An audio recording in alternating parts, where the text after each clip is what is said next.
Hadirin yang terhormat, betapa lega rasa hati kita bersama, hati jutaan umat Islam Indonesia, mendengarkan pesan-pesan moral yang menyejukkan dari para kiai dan panutan kita bersama.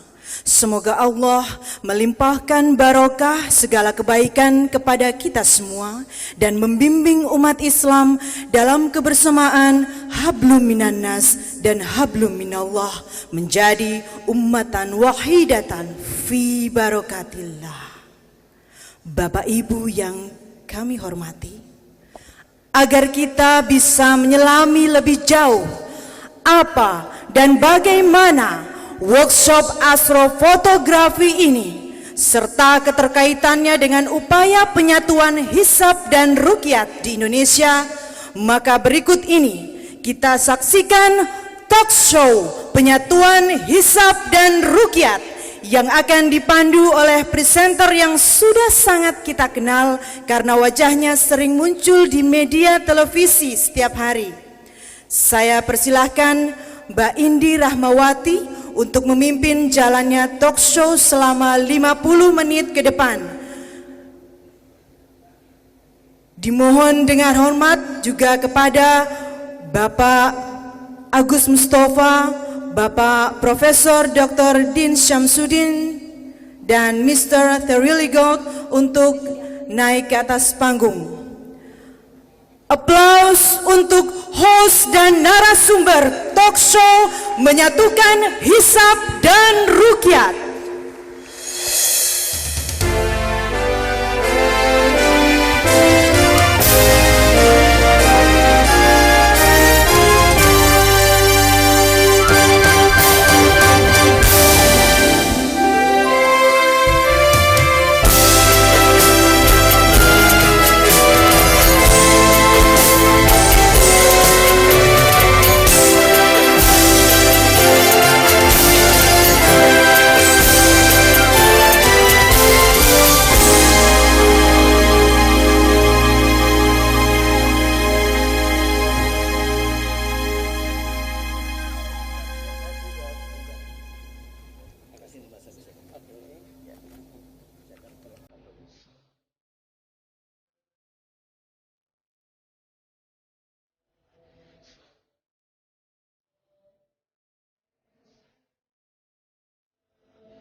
Assalamualaikum warahmatullahi wabarakatuh.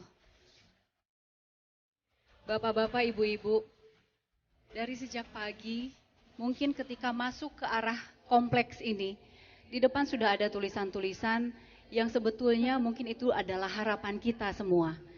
Saya boleh bacakan satu persatu tulisan-tulisan dalam bentuk spanduk-spanduk besar di depan. Ada tulisan seperti ini: menyatukan hisab dan ruqyat, membangun kebersamaan umat. Mengayunkan langkah menuju kalender hijriah bersama. Ini merupakan impian kita semua, saya yakin itu. Dan kemudian yang ketiga, memulai Ramadan bersama, Idul Fitri terasa bahagia.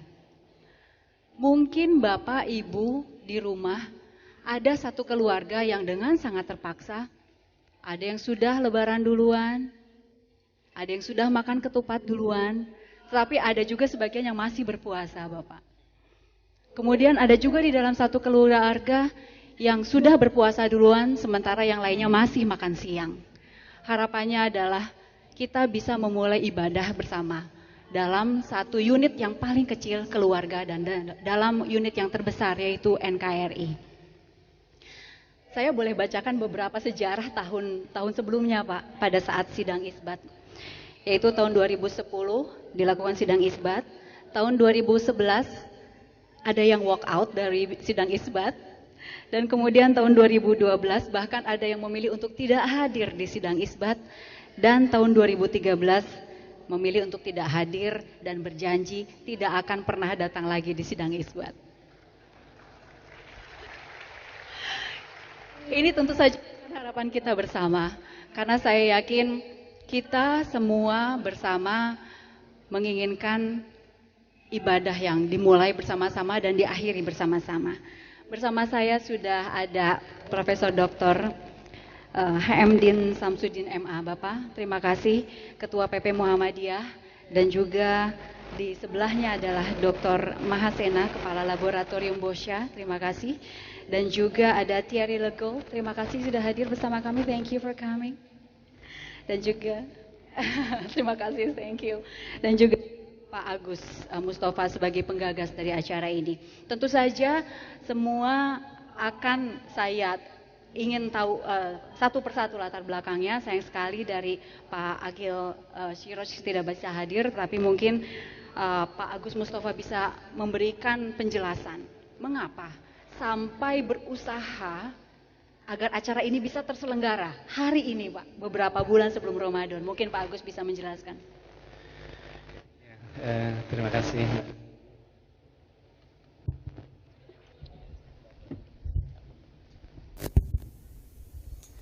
Oke, terima kasih Mbak Indi. Jadi sebetulnya ini berangkat dari keprihatinan saja sebagai orang awam ya, yang kita merasakan tadi seperti yang diceritakan oleh Mbak Indi. Ada bisikan-bisikan yang agak, kalau orang Jawa itu bilang kita ngelangut gitu ya, kenapa ini bisa terjadi. Menjelang Ramadan selalu muncul tadi ungkapannya yang kita rasakan bersama. Beda lagi enggak nih ya Ramadan ini, beda lagi enggak Idul Fitri ini. Itu menjadi pembicaraan yang sehari-hari dan selalu heboh menjelang awal Ramadan dan Idul Fitri itu. Nah, berangkat dari situ saya berpikir sebetulnya saya bukan seorang yang ahli di bidang astronomi, karena background saya di teknik nuklir, tapi dan kemudian ya karena nuklir di Indonesia nggak berkembang, saya alih profesi. Dulu pernah di jurnalistik 14 tahun, akhirnya jadi penulis buku dan saya menulis banyak tema sebetulnya. Bukan dari 48 judul buku yang saya tulis ini yang bertema hisab ru'yat sebetulnya cuma satu. Yang selebihnya banyak hal yang terkait dengan masalah umat maupun masalah ibadah.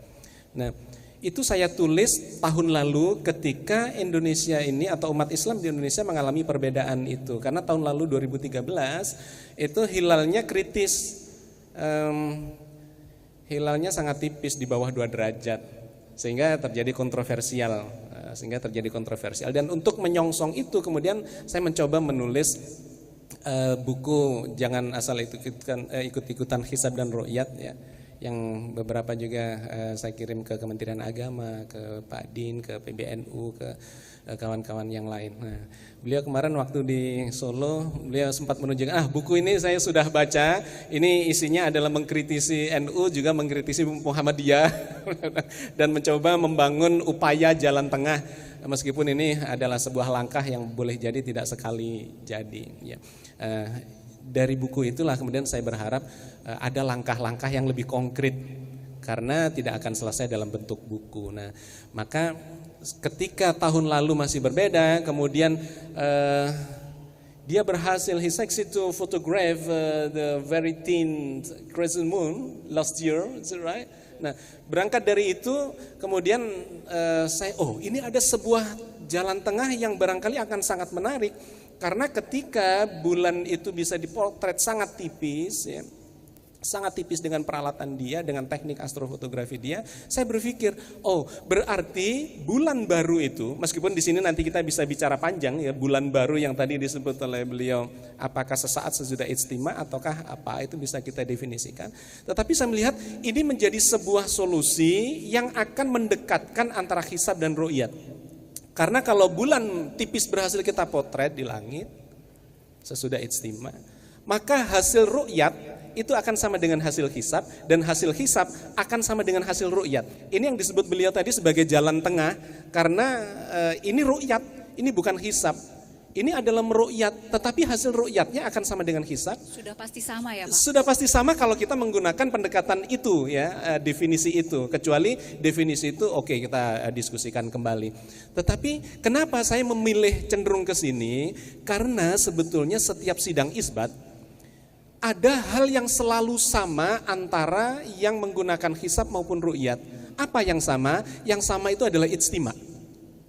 Jadi ijtima selalu sama, selalu diumumkan bahwa bulan Sya'ban akan habis pada tahun lalu, tanggal 8 Juli jam 12, setengah 12 siang.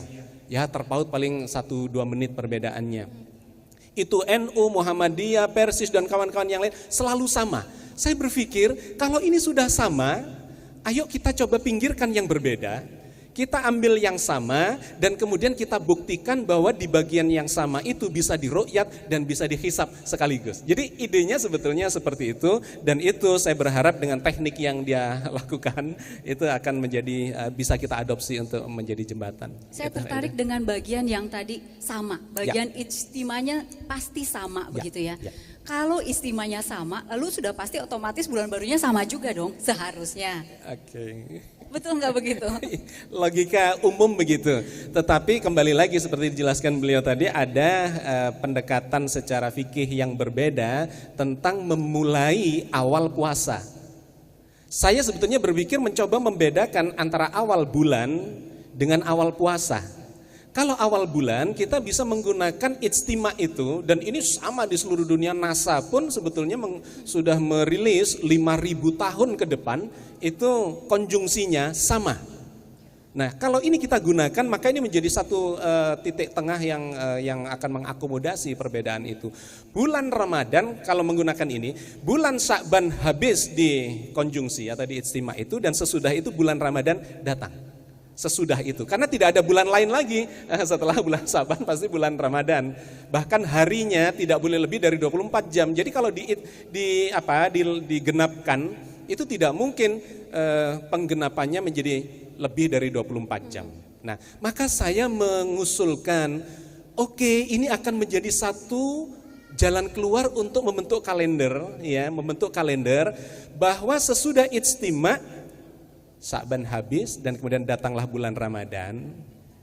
Tapi kalau Anda mau memulai puasa dengan cara yang berbeda, boleh menggunakan fikihnya tadi, sumu li ru'yatihi waftiru li ru'yatihi misalnya.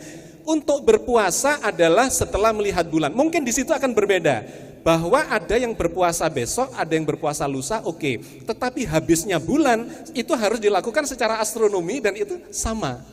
Itu akan menjadi setengah langkah untuk menuju pada kebersamaan, bahwa kita sepakat pada bulannya sudah berakhir dan dimulai. Tetapi untuk memulai puasa silahkan, ada yang menggunakan pendekatan terlihat dulu, kalau nggak terlihat lusa.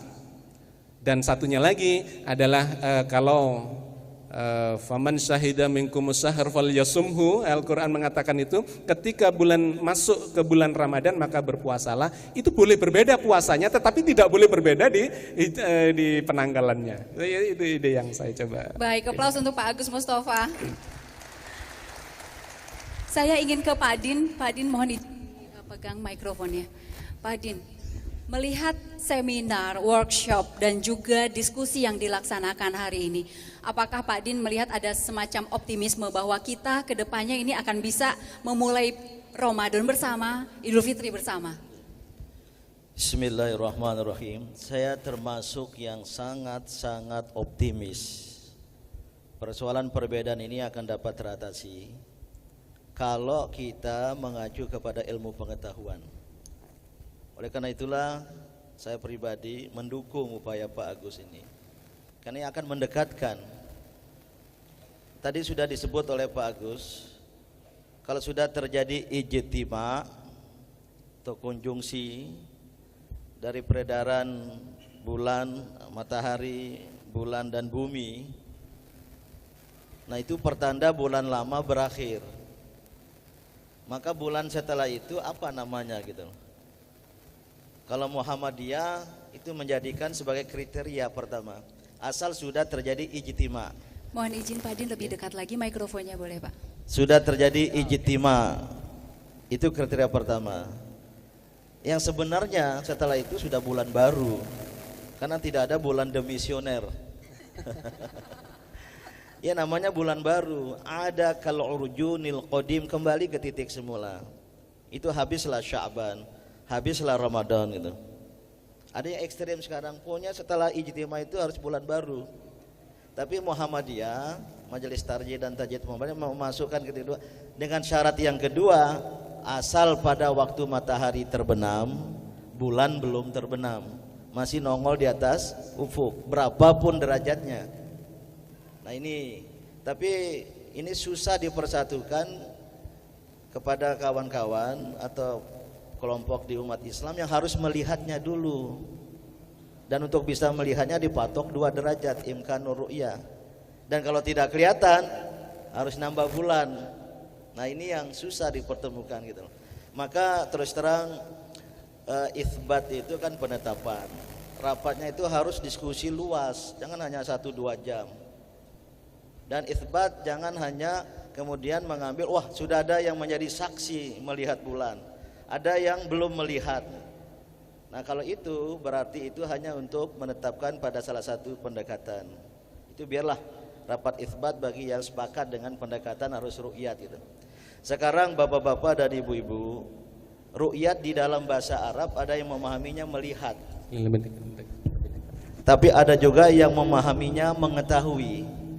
Saya menghadiri banyak konferensi di dunia Arab, fi ru'yati, nah, kata yang berbicara itu, menurut ru'yatku, itu bukan menurut penglihatanku, tapi menurut pengetahuanku. Maka ini antara ru'yat bil aini dengan mata kepala atau ru'yat bil ilmi dengan mata akal pikiran gitu. Nah ini yang belum ketemu. Maka pendekatan ini terus terang ini akan mendekatkan kita, asalkan kita mau untuk menerimanya nanti, bahwa hasil fotografi itu yang terus terang ini jalan keluar yang terbaik. Dan saya sekali lagi Mbak Indi optimis, asalkan umat Islam ini mau menggunakan ilmu pengetahuan dan teknologi, dan inilah ilmu yang diberikan oleh Allah kepada kita, dan sehingga tidak terjadi perbedaan gitu. Terima kasih. Baik, aplaus untuk Pak Adin Samsudin. Sekarang ke Thierry.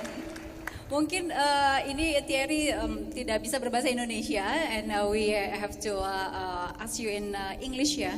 No French, I can't speak French. We can speak French if you prefer. No. No.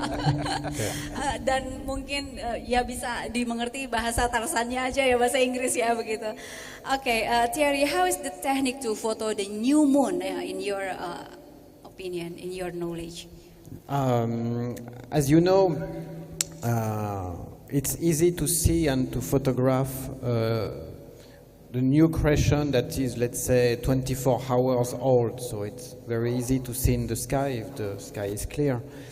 But as we get closer to the new moon, or the conjunction, because the astronomical definition of new moon is conjunction, it's more and more difficult. And below a separation of, let's say, about 12 degrees more or less, it's beyond the capability of the human vision. And so we have to use modern sensors, digital sensors, to detect and to see the crescent on the screen of the computer, driving the sensor. And it's possible to, with these modern tools, to take picture of the very thin crescent, very young crescent, very, very young, and in favorable condition, when the separation between the crescent and the sun is not too small, We can even record the crescent of the new moon. It depends on the separation. For example, tomorrow there will be a solar eclipse, and so the new moon is almost in front of the sun, so it's not possible at all to record the crescent. But in the end of June, for example, the separation between the crescent and the sun will be about 4 degrees. 4 degrees, and so with the tools we have now and that you have now in your hands, we should be able to record on the screen of the computer, not visually, but on the screen of the computer after some processing, the crescent just before, during, and after the conjunction. So it means you sure that at the June you can photograph the crescent moon before and after conjunction. I am sure that with the equipment we have and with my little experience and knowledge in such imaging I will be transmitting during the workshop, we should be able to record the crescent. Yep. The only uncertainty is about the weather. Yeah. Because we need a very clear and blue sky, no high clouds, no fog, no humidity, no clouds. So it's, let's say, it's the most difficult part of the job because we don't master the sky. Yes. Baik, Jadi sedikit dia saja. sangat yakin bahwa nanti bulan Ramadan itu insya Allah dia bisa memotret sebelum ijtima, saat ijtima, dan sesudah ijtima dia akan rekam itu. Oke. Tetapi dengan syarat harus berada di daerah yang langitnya biru, bersih, Tidak berawan. dengan awan yang hampir tidak ada sama sekali. Kenapa? Kalau fotografi ini, Ya, membutuhkan. Tidak boleh berawan. Karena itu ya, ini membutuhkan kondisi-kondisi karena ru'yat pasti soal berawan, soal humidity, soal segala macam terkait dengan cuaca. Karena itu tadi saya mengusulkan 20 peralatan itu untuk ditempatkan di banyak titik, dan beliau Pak Mahasena ini pengalaman memotret di daerah yang tingkat kelembabannya rendah, di daerah Kupang ya Pak. Mungkin bisa Baik, mungkin bisa diceritakan Pak Seno mengenai pengalaman ini, karena kita harus memilih tempat yang betul-betul tepat begitu ya Pak Agus ya.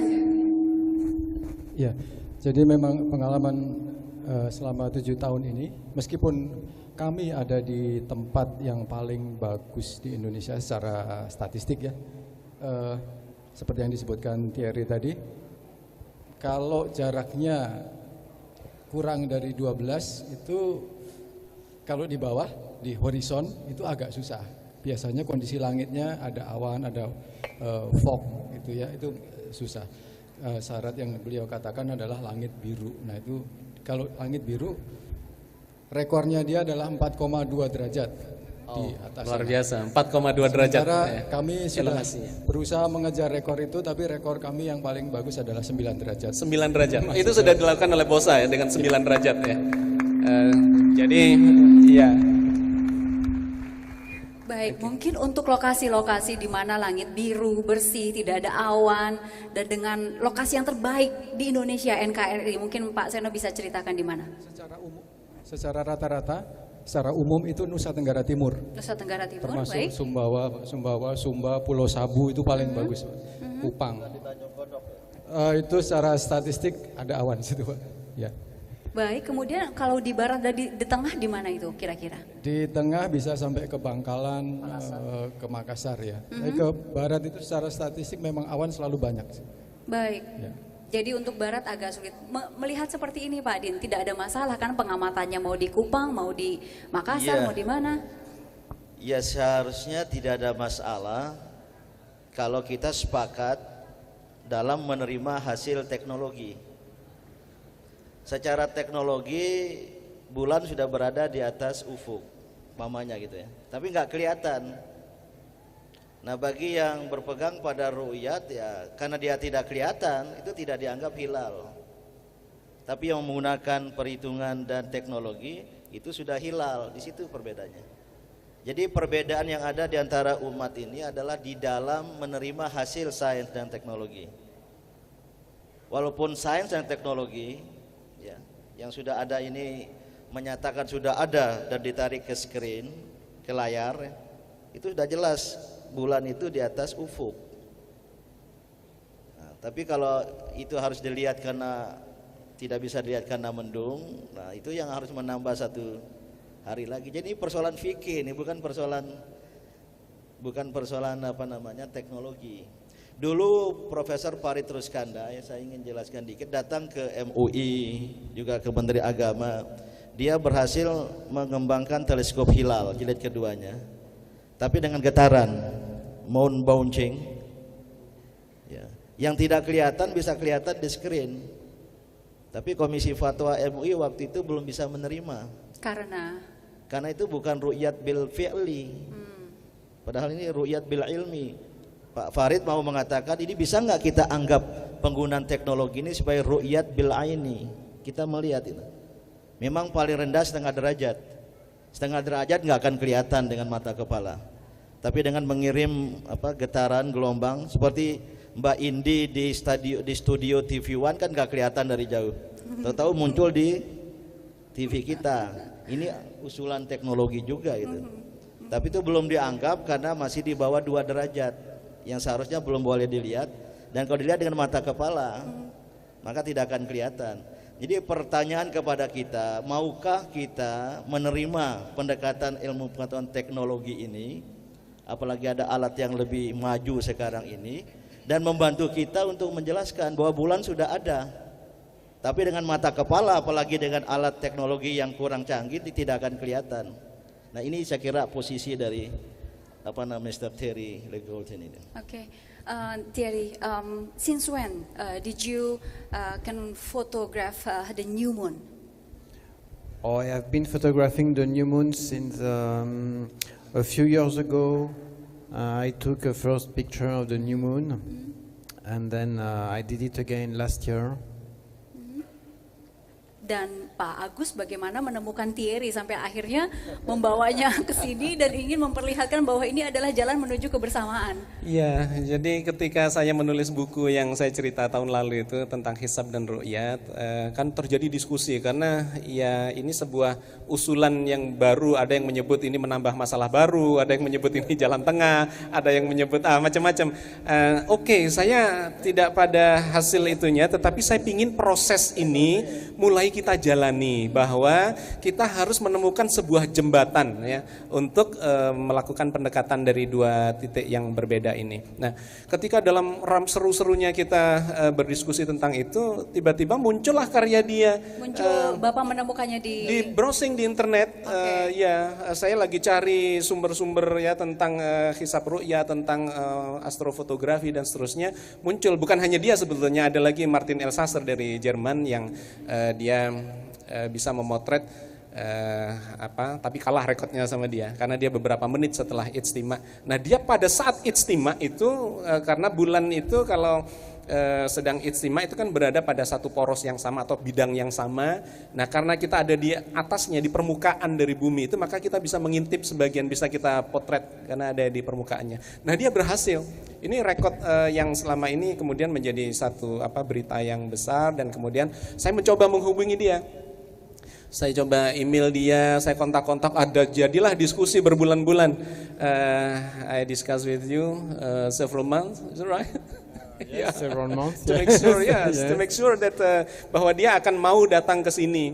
Nah, ketika dia mengatakan mau, saya nggak yakin. Saya pergi ke Perancis untuk menemui dia di rumahnya. Bapak merasa harus datang, yakin saya harus melihat datang, langsung. yakin melihat peralatan dia. Saya coba di rumah dia. Yeah, I went to your home. Yes, you went to my home, trying to see the telescopes. Nah, saya mencoba peralatan dia, jangankan bulan, dia tunjukkan itu Jupiter. Kamu coba lihat pakai peralatan saya, dapat. Itu gambarnya ada di ujung sana yang pakai jumbo gitu. Jadi saya melihat, teknik dia oke banget nih. Lantas saya mencoba mendapatkan keyakinan apakah Anda bisa memotret bulan ini pada saat Ramadan nanti. In June, he is sure that can photograph the crescent moon before and after conjunction. Ya, dia merasa itu oke. Dan pernah dibuktikan di depan Pak Agus Mustafa pada saat itu, sebelum dan sesudah ijtima. Tidak, karena pada saat saya datang di Prancis itu tidak pada saat ijtima, Baik. gitu kan. Nah, tapi dia sudah membuktikan sejak tahun 2010, since 2010, is it right? Yeah, you take the picture. Yeah. 2010. 2010 dia sudah melakukan itu. Sekarang 2013 yang lalu, berarti 3 tahun ini dia sudah melakukan itu dan karya-karyanya diakui oleh seluruh dunia. Nah, itu yang saya berharap saya coba adaptasi nanti digabung dengan fikihnya, gitu kan.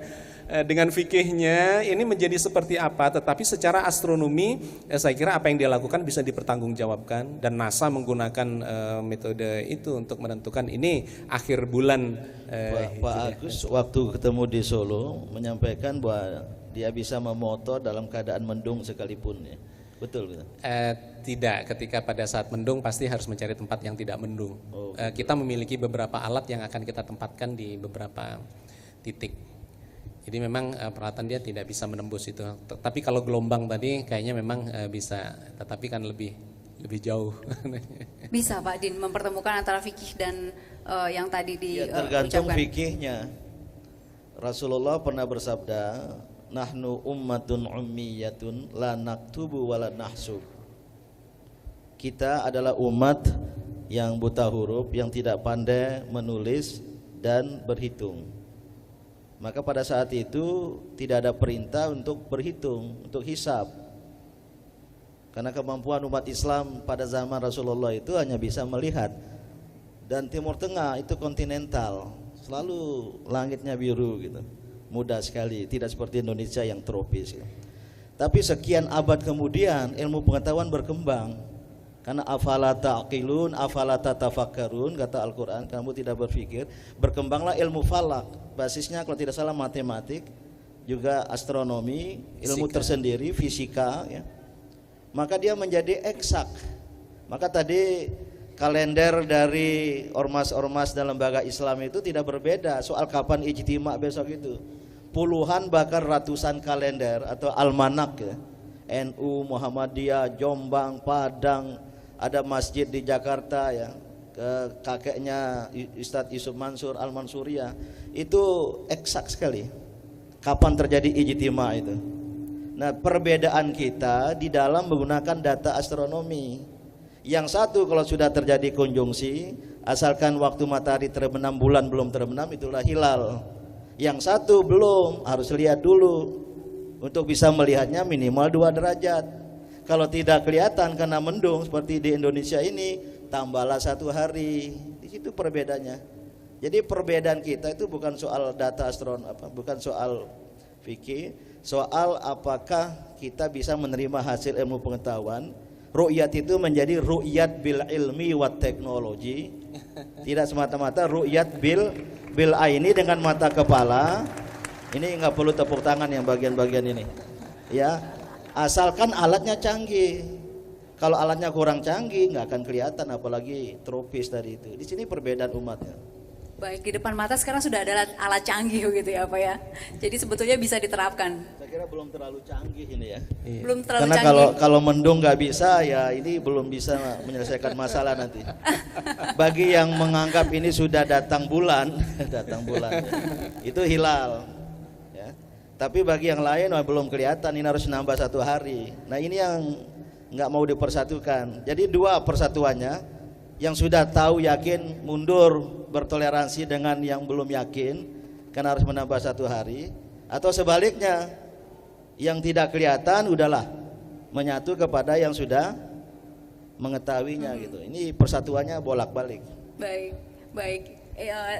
Bapak ada yang ingin tanggapi? Ya, jadi saya menambahkan proses bahwa semua ini sedang berproses kan. Jadi zaman Rasulullah itu tidak ada astronomi, tidak melakukan dengan astronomi, dengan matematika, dengan dan sebagainya.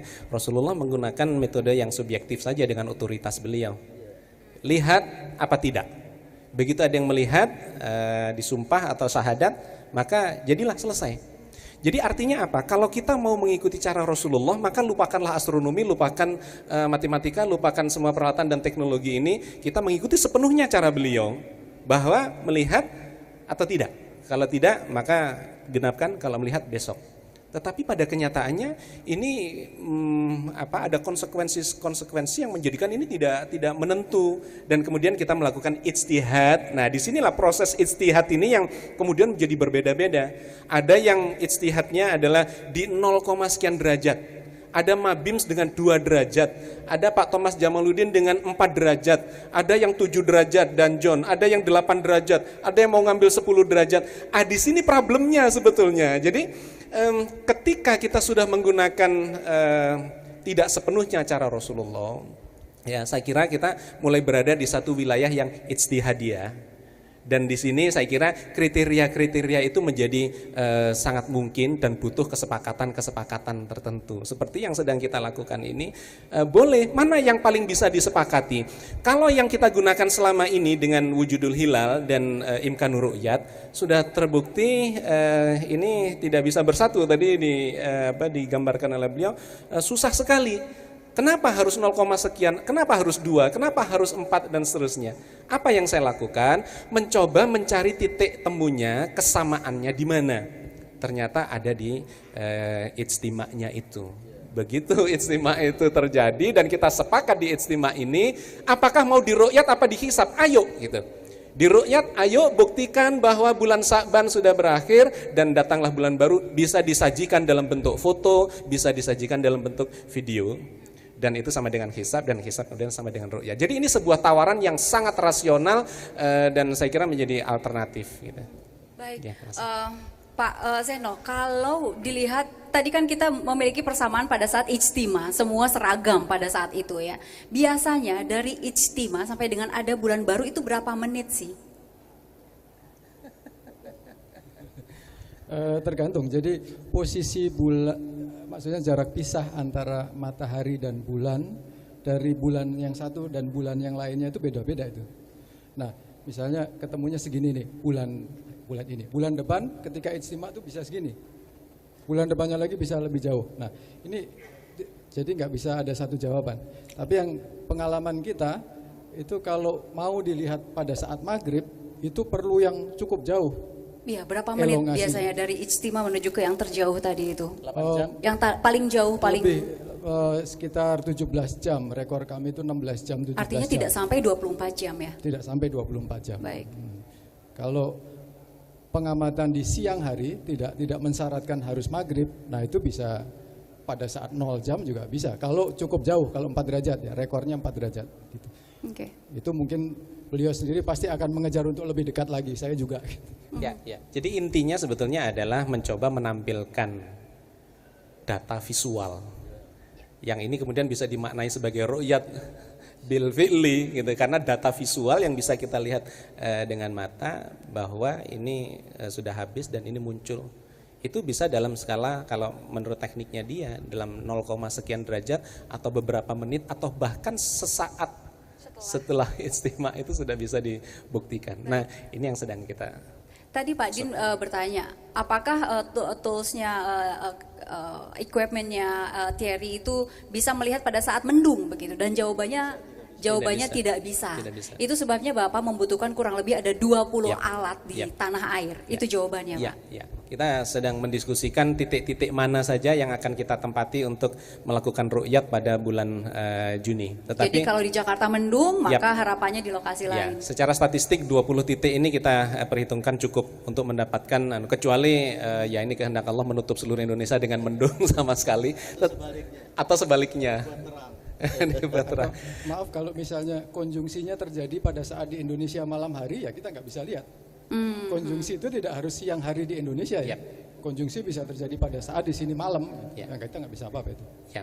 Jadi gini, itu kaitannya pertanyaan Pak Seno adalah dengan yang dikemukakan Pak Din tadi, bahwa itu bergantung matlaknya, bergantung wilayahnya. Kalau kita mengambil wilayah Indonesia, maka kita akan terhambat untuk melakukan kebersamaan seluruh dunia. Tetapi kalau matlaknya adalah umat Islam sudah menempati seluruh muka bumi, ya, kemudian kita melihat konjungsi dimanapun dan itu diberitakan ya ke seluruh dunia, maka seluruh dunia ini akan mengalami awal yang sama dalam bulan Ramadan, dan itu yang sedang saya tuju. Nanti goalnya jauh ke sana, tetapi kita mulai dari wilayah ini. Itulah yang sebenarnya bisa menjadi penyatuan hisab ru'yat.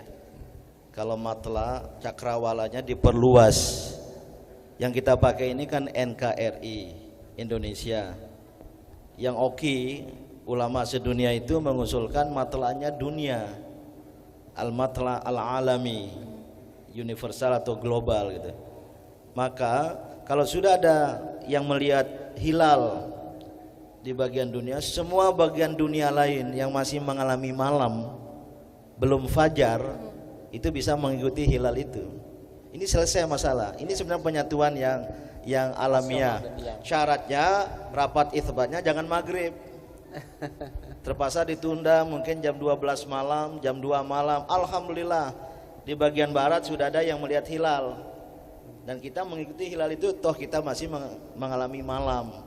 Ini Pak Quraish Shihab mendukung pikiran ini.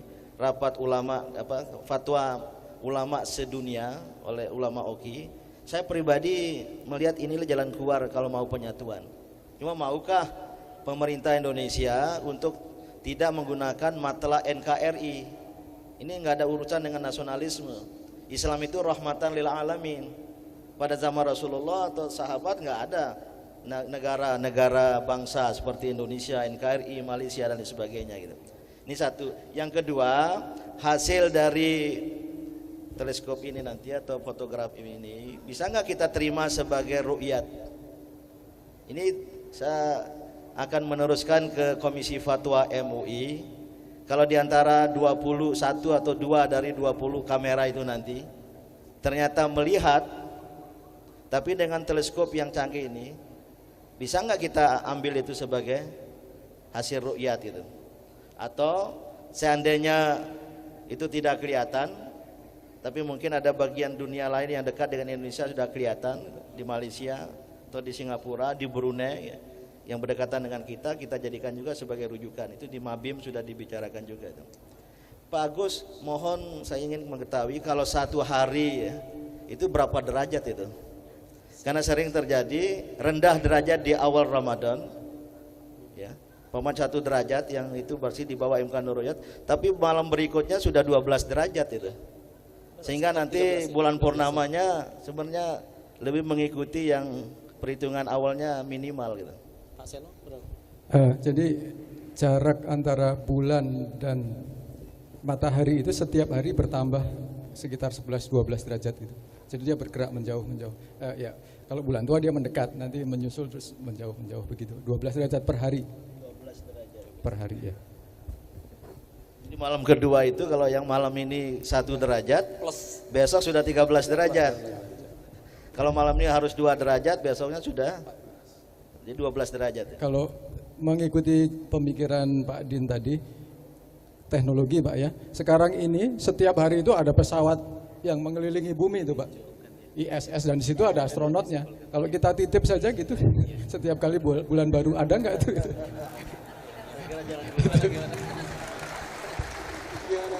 Asal jangan ke pilot MH370 atau Virgin Blue yang kemarin. Baik, Thierry, what kind of equipment do you use to photo the new moon? To photograph or to image the new moon crescent, we need a sensor that is sensitive to deep red or even infrared. So we need a black and white sensor, not a color sensor as in usual digital camera, but we need a black and white sensor because, as you know, of course, the sky is blue, and so the brightness of the sky is less and less bright, and we go from blue to green, green to red, and so we need to decrease the brightness of the sky because, as you know, we need to take images of the crescent in daylight, just very close to the sun. So the blue sky is too bright, so that we need a red, deep red or even infrared filter and a black and white camera. We are using a video camera that records hundreds of images. Then we stack all the images to increase what we call the noise, the signal to noise ratio, to make the crescent appear, and after several image processing. We also need an astronomical mount that is motorized and that is able to go from the sun to the moon automatically. It is on the mount there is a kind of a computer that knows its orientation on Earth and in the sky, and it's able to direct the telescope to the sun, to the moon, or any planet or any star. So we synchronize the mount on the sun, and then we ask, go to the moon, and then the telescope goes to the moon. Even if the eye don't see the moon, the telescope is directed just toward the moon. And also this mount has a special feature that no other mount has in the world. It is able to track the moon at the exact lunar speed, because the speed of the moon is different from the speed of the stars or the sun. And we need absolutely to track the moon. We have to program the speed of the moon exactly.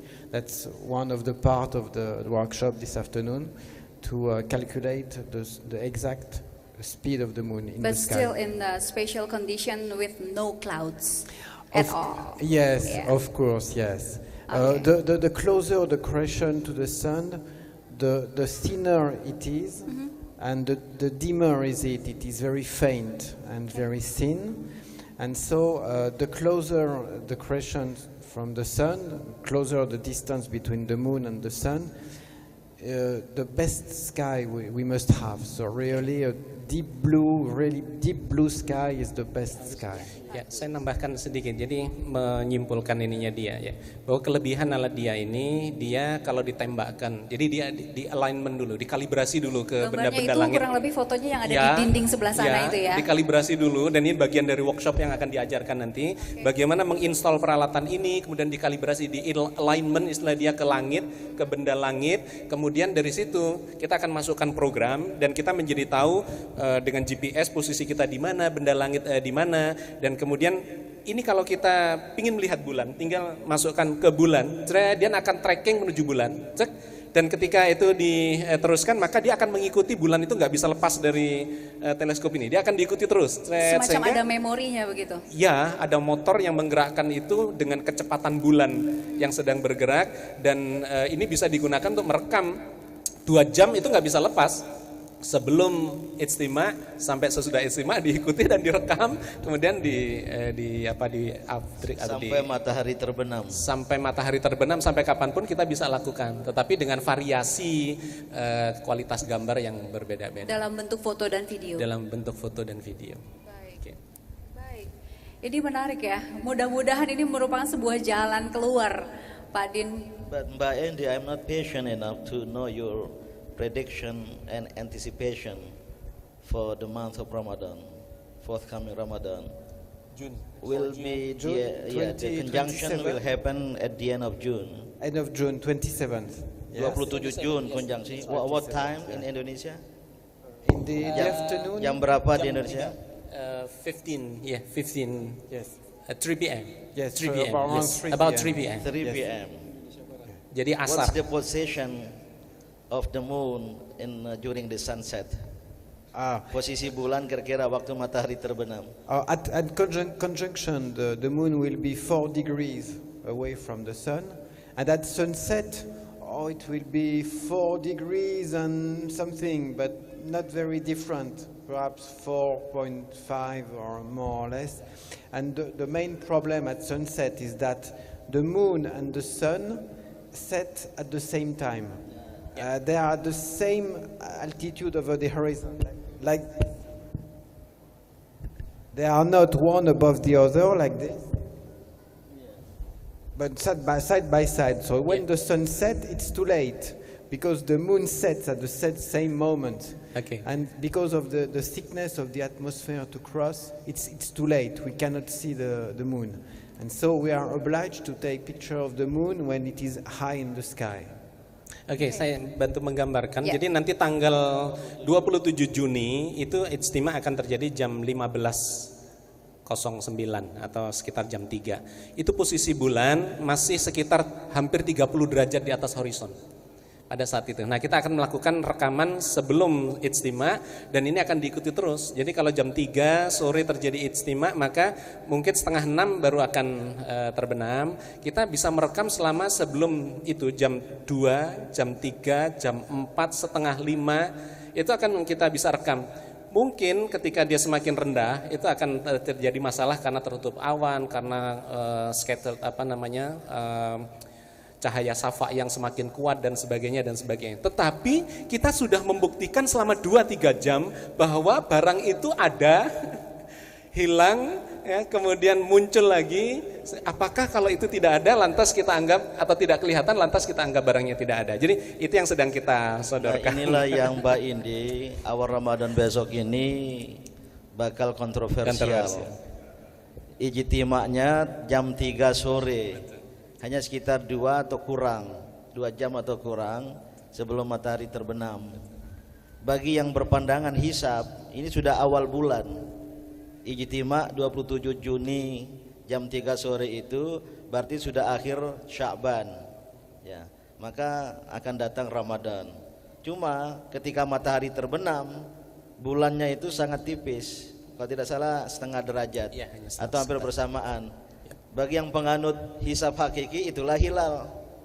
Dan bagi yang menganut ru'yat itu pasti belum bisa melihat.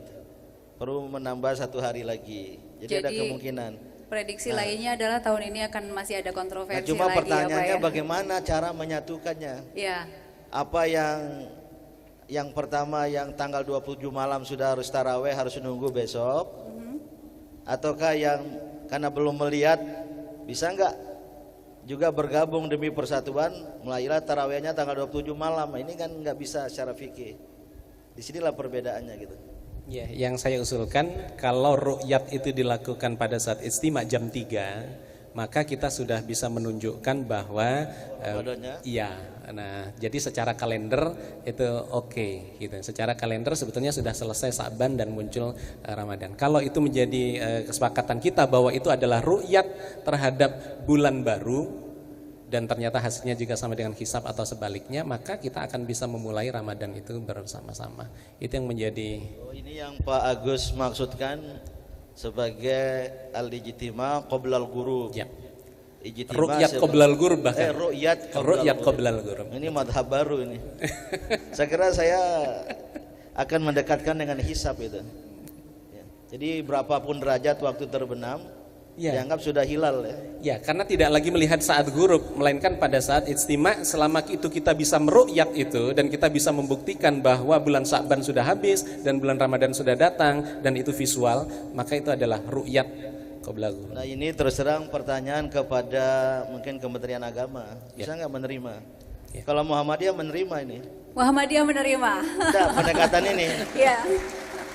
Artinya sudah terjadi ijtima, ya, qoblal ghurub, walaupun Muhammadiyah masih ada kriteria kedua, asal waktu matahari terbenam, bulan belum. Tadi dijelaskan hampir Tahun ini bersamaan. Atau setengah derajat gitu.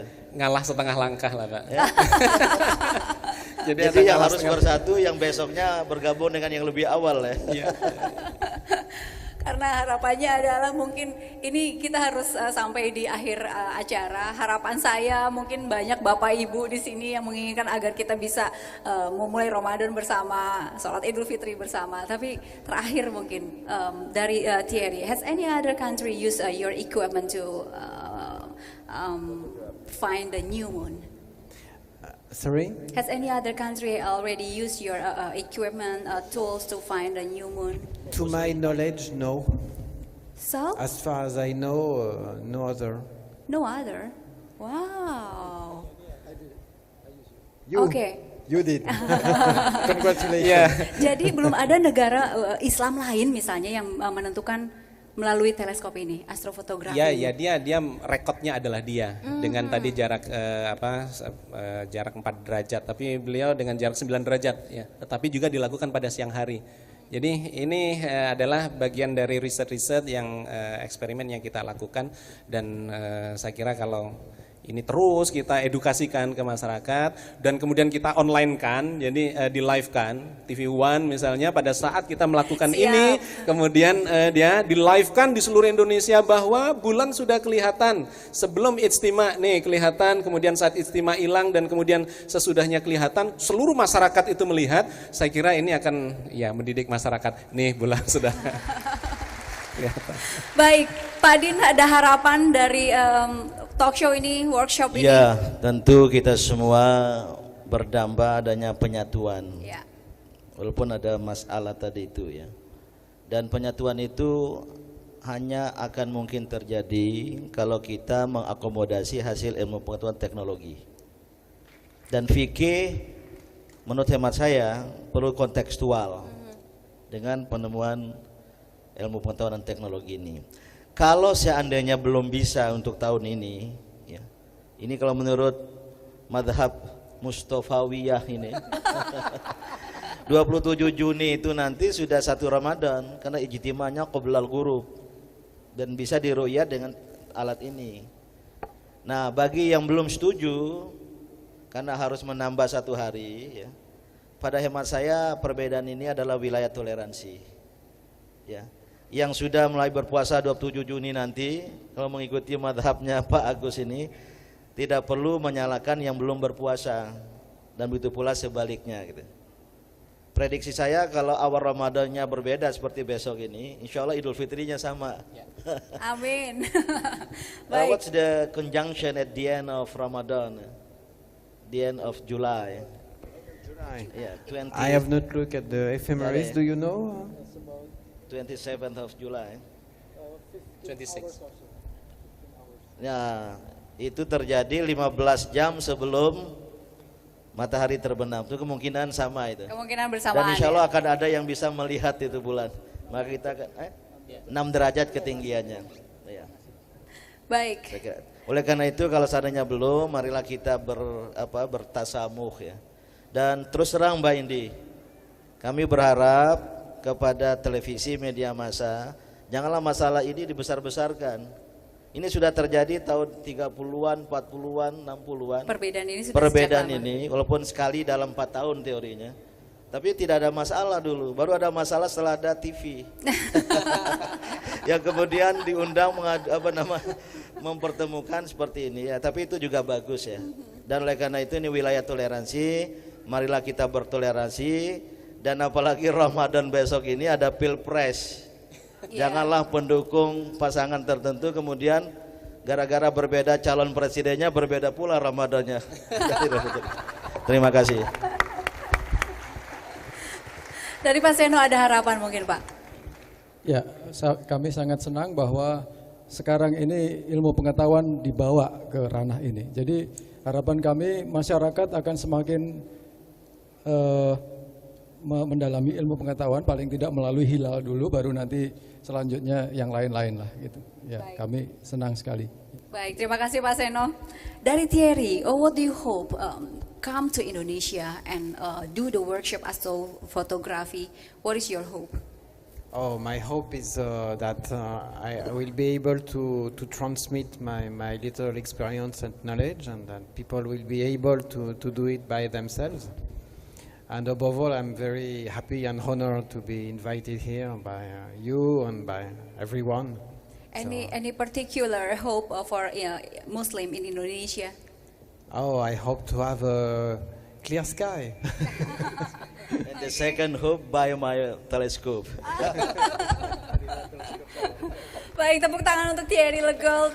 Dan terakhir harapan dari Pak Agus mungkin Pak. Ya, saya termasuk yang sangat optimis. Jadi kalau semua optimis nanti hasilnya kan baik kan. Allah itu mengabulkan doa seperti optimisme kita. Jadi kalau doanya ragu-ragu hasilnya ragu-ragu, doanya nggak yakin hasilnya nggak yakin kan gitu. Ini adalah bagian dari keyakinan yang sedang kita perjuangkan untuk kemaslahatan umat, karena sama sekali tidak ada tendensi-tendensi politis, tendensi apapun di balik acara ini. Semata-mata ini adalah keprihatinan pingin umat Islam yang katanya kuntum khaira ummah itu umat yang terbaik, umat teladan yang pernah dilahirkan untuk manusia gitu kan. Tetapi kita di bidang politik ternyata kurang teladan, di bidang astronomi, teknologi nggak teladan, di sains kurang teladan, di ekonomi kurang teladan. Coba dilihat sekarang apa yang teladan umat Islam. Ini kan ngeri sekali. Dulu Rasulullah, kemudian di zaman keemasan Islam kita menjadi umat teladan, menjadi kiblat dunia. Nah, ini adalah bagian dari upaya itu, mulai dari hal yang kecil ini tetapi harus dilakukan, dan barangkali katakanlah tidak selesai tahun ini, tetapi ini sudah dimulai dan saya akan terus mencoba menjembatani perbedaan itu ke masa depan. Mudah-mudahan syukur tahun ini selesai atau tahun depan. Mudah-mudahan Allah. Jangan pernah berhenti ya Pak ya. Baik Pak Din, terima kasih, Pak Zeno terima kasih, Thierry thank you for coming, dan juga Pak Agus terima kasih. Sampai di sini talk show mengenai astrofotografi saya kembalikan ke MC. Terima kasih. Assalamualaikum warahmatullahi wabarakatuh.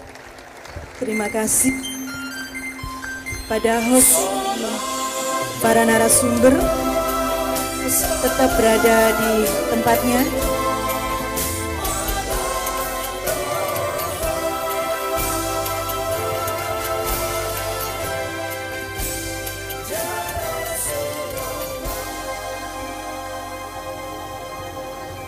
Hadirin yang terhormat, sungguh luar biasa apa yang telah kita nikmati selama hampir 1 jam ini. Ungkapan-ungkapan yang sangat bermakna bagi upaya untuk menyatukan umat, khususnya mencari jalan menemukan solusi penyatuan hisab dan ruhyat yang mudah-mudahan akan terrealisasi di awal Ramadan tahun ini. Hadirin, sebagai penutup acara yang penuh berkah ini, kita semua memohon doa kepada para kiai dan panutan kita agar Allah mengampuni segala dosa dan khilafan umat Islam, membimbing kita semua dalam kebersamaan yang sesungguhnya memang sudah lama kita rindukan. Untuk itu, doa kami mohon kepada yang Bapak Profesor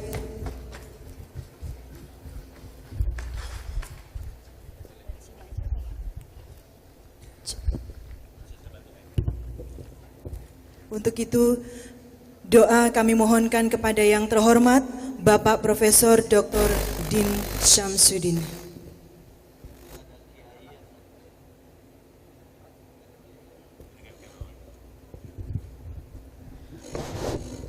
Al-Fatihah. A'udzubillahi minasyaitonir rajim. Bismillahirrahmanirrahim. Alhamdulillahirabbil alamin. Ar-Rahmanir Rahim. Maliki yaumiddin. Iyyaka na'budu wa iyyaka nasta'in. Ihdinas siratal mustaqim. Siratal ladzina an'amta 'alaihim ghairil maghdubi 'alaihim waladdallin. A'udzubillahi minasyaitonir rajim. Bismillahirrahmanirrahim. Alhamdulillahi rabbil alamin. Hamdan syakirin, hamdan na'imin, hamdan yuafi ni'amahu wa yukafi'u mazidah. Ya Rabbana lakal hamdu kama yanbaghi li jalalikal karimi wa 'azimi sultanik. Allahumma a'inna ala dzikrika wa syukrika wa husni ibadatik. Allahumma a'inna ala dzikrika wa syukrika wa husni ibadatik. Allahumma arinal haqqa haqqa warzuqna ittiba'ah wa arinal batila batila warzuqna ijtinabah. Rabbana atina fid dunya hasanah wa fil akhirati hasanah wa qina adzaban nar. Walhamdulillahi rabbil alamin. Amin ya mujibas sa'ilin. Hadirin yang terhormat, dengan panjatan doa bagi kebersamaan umat ini, maka berakhirlah acara Opening Ceremony Workshop Astrofotografi 2014. Kepada seluruh undangan VVIP, dipersilakan untuk foto bersama di atas panggung agar kebersamaan umat yang kita teguhkan hari ini menjadi suatu kenangan abadi yang tidak terlupakan dan menjadi langkah awal dari upaya-upaya yang lebih konkret ke masa depan.